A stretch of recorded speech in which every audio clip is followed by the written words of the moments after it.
On November 26, 2003, James Tapp, also known as Soulja Slim, was shot and killed right here in New Orleans.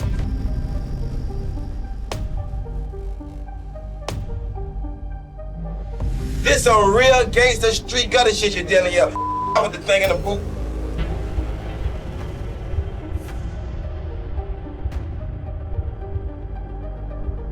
Me and Slim was shooting on the porch on Magnolia Street.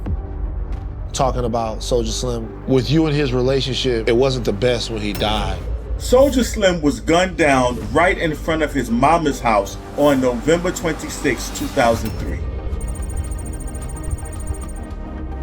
Just 4 months before his single with Juvenile, Slow Motion, was released and peaked at #1 on Billboard's Hot 100 chart. You get your first #1 song with Slow Motion. Yeah, and really wasn't my song, Soulja Slim's song. So technically, I never took credit for that record because my dude created it. This meant that Soulja Slim never lived to see his own peak, despite the fact that Soulja Slim used to just spit lyrics for fun. I got from my dad, I got for you. I got 25 guns on my shelf. I got 3 niggas riding with me, come from out the mouth. I got killers on my team. Yo, in this seems like a mother game. Get grab a triple beam. It's about time to wake up some dope. As dangerous on the street as he was on the mic, Slim grew up in the infamous Magnolia Projects in New Orleans. Despite the tough conditions, Slim always kept it real and never stopped repping his hood. Part of New Orleans you from? I'm from out of Magnolia, you understand what I'm saying? Born and raised, run through the parkway, you feel me? All like that there, I represent the whole tree. I can't say too much about it, bro, you understand what I'm saying? They ain't know this, bro, you understand? Atlanta, this, the whole South. This yeah, once again, baby, I got this video, Capone, down here, you know, the Magnolia, Parkway, you know, all this shit, Calio, New Orleans, this real. Soulja Slim. Yeah. Soulja Slim. One of the New Orleans representatives. Represent, baby. To the bone, man, my dog shot it. Which is why it was so surprising that the shooter managed to not only pop Slim in front of his own home, but also get away with the murder for so long. And there was also accusations on the street not standing up for their man well enough. I feel like New Orleans should have protected him a little better than that. I feel like that. I put the blame on the people that surrounded him. Born James Adderall Tapp Jr. on September 9th, 1977 in New Orleans, Louisiana, to parents James Tapp Sr. and Linda Tapp. He was raised in the Magnolia housing projects, and this was one of the toughest places to grow as a child. But everyone from there loves it. You know, I saw a lot of stuff growing up, you know what I'm saying? A lot of violence, you know, a lot of and drugs, you feel me? That's what's going on in there, you know. I picked up my addiction in the Magnolia, you feel me? I did a lot of stuff that I'm not gonna speak on in the Magnolia, you know what I'm saying? Like, the Magnolia gave me my heart, gave me my identity, you feel me? It gave everything to me. I wouldn't be if I wasn't in that project. I don't think I'd be who I am, you know.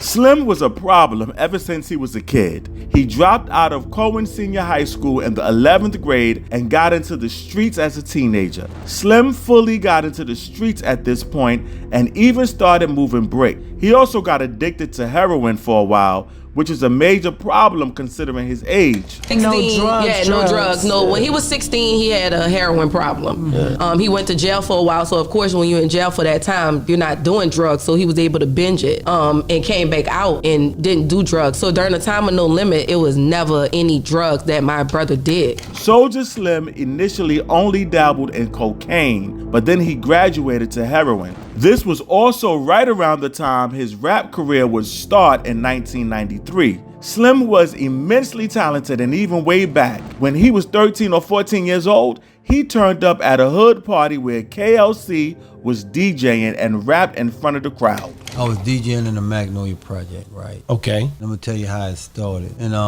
he wanted to get on the mic. So I was on the second balcony chair, and he stood by me. He stood by me long enough, so I just ran some records. I gave him the mic.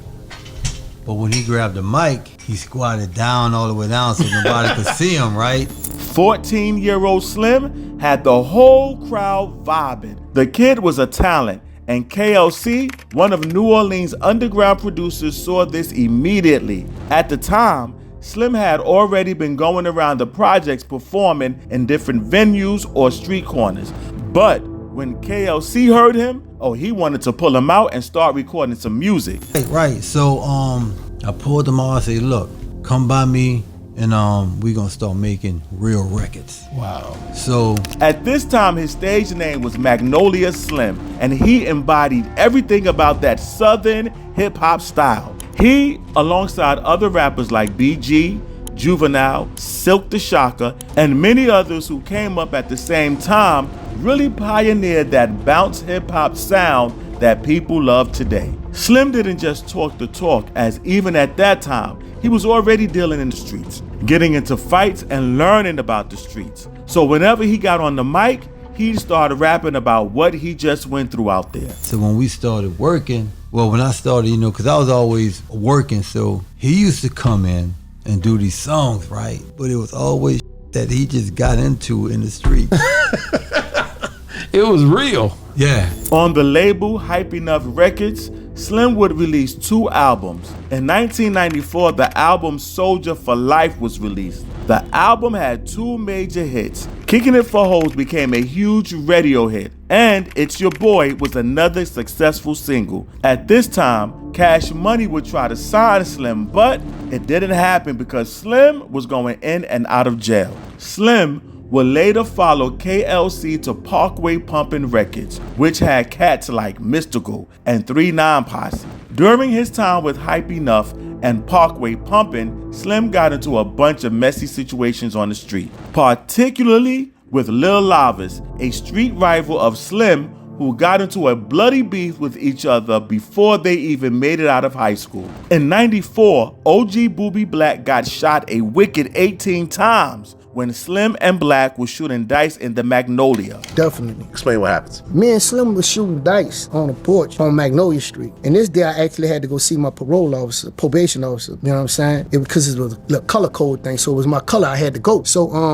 we shooting dice on the porch and we talk big to each other. So they hit me at the dice game, you know what I'm saying? But I had a few more dollars in my pocket. Now they walked in the middle of the court with a circle and on 6 and Clara, you know, so I followed them down there. Went down there, you know, shooting dice with them, you heard me? And Soulja Slim caught a body in '95 on Tara Lane because he was paranoid that a dude was gonna let either the ops or police know where he was and come kill him. When they walk past, you like, man, look, I gotta do what I gotta do. You were beefing with some people out there, left wall, I don't know who it was, we left wall down.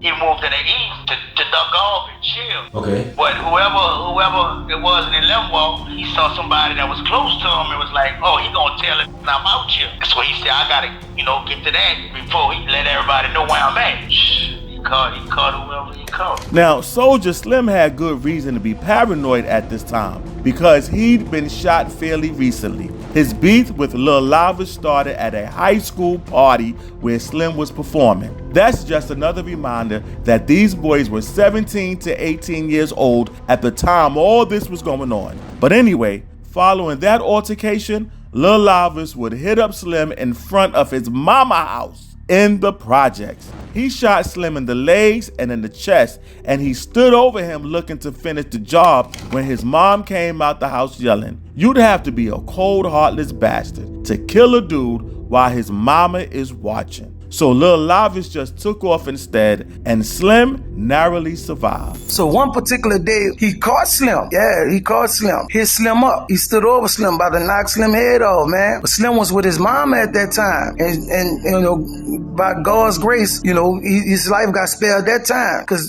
his mama was like, no, don't kill my baby. Don't kill my baby, which took Lifer's attention and, got him up off him. So now it's really on Slim got here. Slim popular at this time. But Slim would hit back at Lil Lavas, and this time it was lights out for the little homie. From here on out, Slim was straight diabolical. His addiction to crack and powdered heroin only pushed him further down the path of crime. He used to rob dudes with pistols to get money to feed his addiction. Word is, at one point, he even robbed his own dealers at gunpoint after working with them one night. There's about a dozen stories of Soulja Slim being crazy like this. Dude was just straight up off the chain. Despite the turmoil on the streets, his career as a rapper continued to progress. He met Master P later that year in 1995, and he would feature on a No Limit mixtape called Down South Hustlers, Bouncing and Swinging. His time with No Limit would really give him the exposure that he needed. This was also around the time he changed his name to Soulja Slim from Magnolia Slim. According to Turks,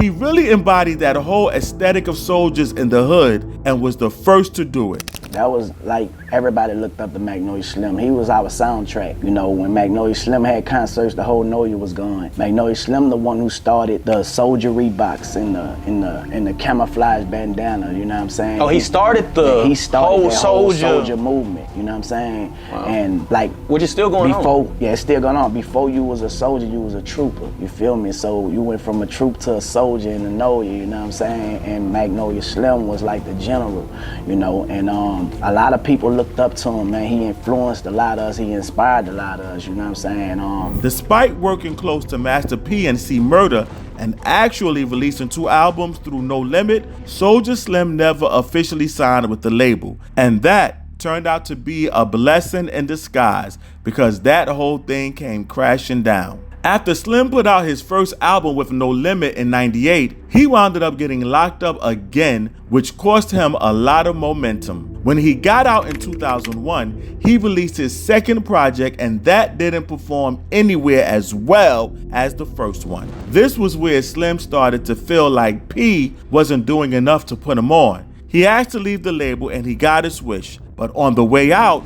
he dissed P a couple of times, and this relationship would never be mended before Slim died in 2003. Slim started his own label called Cutthroat Committee Records and released Years Later in late 2002. In 2003, he released Years Later, a few months after, his last album before his death. Slim was making big moves at this time and was even doing promotions with BET. We're obviously talking about Soulja Slim, who he was, his life. With you and his relationship, it wasn't the best when he died. I think people say that. I mean, I love Slim. My relationship was good. It's just that Slim was the type of person that when he get mad or he don't have something, he said whatever he want to say. This how No Limit is. If you don't want to be here, go do your own thing. Slim signed a couple of artists from Magnolia Projects and was even discussing with G Unit, which was the hottest group around at the time. But tragedy struck when an unnamed assailant followed Slim home to his mama's place and shot him once in his chest and 3 more times in the face, something they like to call a closed casket in the hood.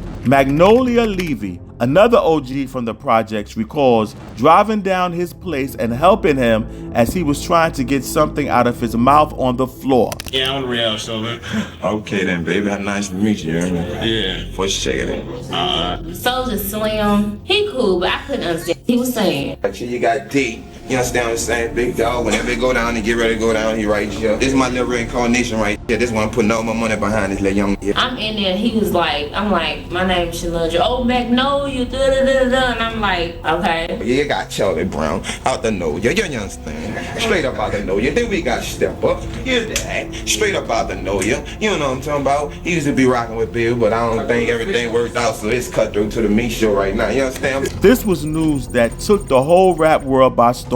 Slim was only 26. His mother, Linda Tapp, was absolutely distraught. So was his sister, his baby mama, and his stepfather. Slim was buried with his iconic customized Cutthroat Committee chain surrounded by friends and family. The whole city mourned his death. On December 31st, 2003, police arrested 22-year-old Jarrell Smith, otherwise known as Jigga, in connection with Slim's murder. Police discovered a stolen police pistol in Jigga's possession with a scratch-off serial number. A ballistics test matched bullets from that gun to the ones that killed Slim, but no witnesses would testify against him. By 2008, Smith had been arrested for 3 more murders, and in each case charges were dropped and he was released due to lack of witnesses and the New Orleans 60-day law. There were actually 2 suspects the police investigation tried to stick the charges to, one being Jigga Smith and the other being Stephen Kennedy. The word was that the 2 of them were paid $10,000 for the hit. When the law failed to bring the justice that Slim's family deserved, the streets took it into their own hands. Stephen Kennedy was the first to go, and allegedly it was B Stupid, a well-known soldier Slim hitter, that took him out. Then, in August 2011, Jigga would also be found dead by gunshot in the city. This finally allowed his mother to have closure on the matter. She said, "Even though I miss my son, I feel blessed. I feel justice has been served. It's just life, and we have got to move on." But till this very day, people still don't know who put the $10,000 hit out on Slim. A couple theories exist, and one of them is that it was all Master P. Allegedly, P was mad that Slim was dissing him and No Limit, so he put the hit out because Slim was making moves on his own. This rumor really only come up because of Slim's sister, who directly accused him of having something to do with her brother's death. Out of here. Telling people how everybody knew that you stepped there and put a hit out on my brother. Talk about, but oh, he's Saint Master P. Get the f out of here with that. Rat on yourself and tell how many people you got killed. How many people houses you burned down. Rat on yourself. How about that? How you sent hitman and had people to pay people to get people killed. Talk about. So don't come on my page telling me about Master P. Master P. Straight up. She also said that Slim wasn't on no drugs when he came out of jail in '95 and linked up with No Limit. So she called him Master P a liar when he said that Slim was juiced up when they met in October of that year. No drugs, no. When he was 16, he had a heroin problem. He went to jail for a while, so of course when you're in jail for that time, you're not doing drugs, so he was able to binge it and came back out and didn't do drugs. So during the time of No Limit, it was never any drugs that my brother did, but weed. Right, wow. So to paint that picture and then get on TV and tell that about somebody else's child, that's crazy. But this is the people that we think are great people. Although since all of that, both Slim's baby mama and Slim's son, Lil Soulja Slim, have come out to clear P's name of any wrongdoing. Master P, on the other hand, dismisses these rumors out of hand. How do you feel about hearing your name mixed up in all of that? Man, you know what? God understands my heart. God know the love I have for Soulja Slim. That is it. We love Soulja Slim. He was our Tupac. But sometimes you need guidance. You look at all the other artists when they left. Look at all the trouble they start getting into. Even my own brother. I couldn't save my own brother because he wanted to do his own thing. Right. And so when you want to do your own thing, you got to deal with everything that come with it. Apart from Master P, the theories are endless. Some say Slim was messing with the dope dealer's girl. Others say it was revenge for someone Slim had previously offed. Some even speculate that it might have been leftovers from his beef with Lil Lavas. At this point, we ain't ever gonna find out, as the streets are still dangerous out there in New Orleans, and nobody wants to be caught talking too much. What's important was that Slim cemented his legacy as an all-time great with the single Slow Motion, which made it up to #1 on the charts after Slim had died. Even though the song came off of Juvenile's album and only had Slim as a feature, this was 100% a Soulja Slim song because he's the one who passed the tape over to Juvenile to release it because Juvenile was signed to Universal Records at the time. It goes platinum, and you get your first #1 song with Slow Motion. Yeah, and really wasn't my song, Soulja Slim's song. So technically, I never took credit for that record because my dude created it, and it was supposed to be on his album. And he kind of like, he went to my brother and asked my brother to talk to me, like talk your brother into putting it on his album. I think it'd be a better look on Universal than the company he was signed to. So that's how that went. That was pretty much Soulja Slim #1 single. So if you want to be technical, I never had a #1 single. So, in spite of a promising career cut incredibly short, Slim was still able to accomplish more than most other artists even dream of. But we can't help wonder how great his status would have been if he had managed to put the gun down at the right time. This some real street shit you dealing with here. I'm telling you some gangster shit. I got it out the boot. This some real street gutter shit you dealing with right here. This some real gangster street gutter shit you dealing with.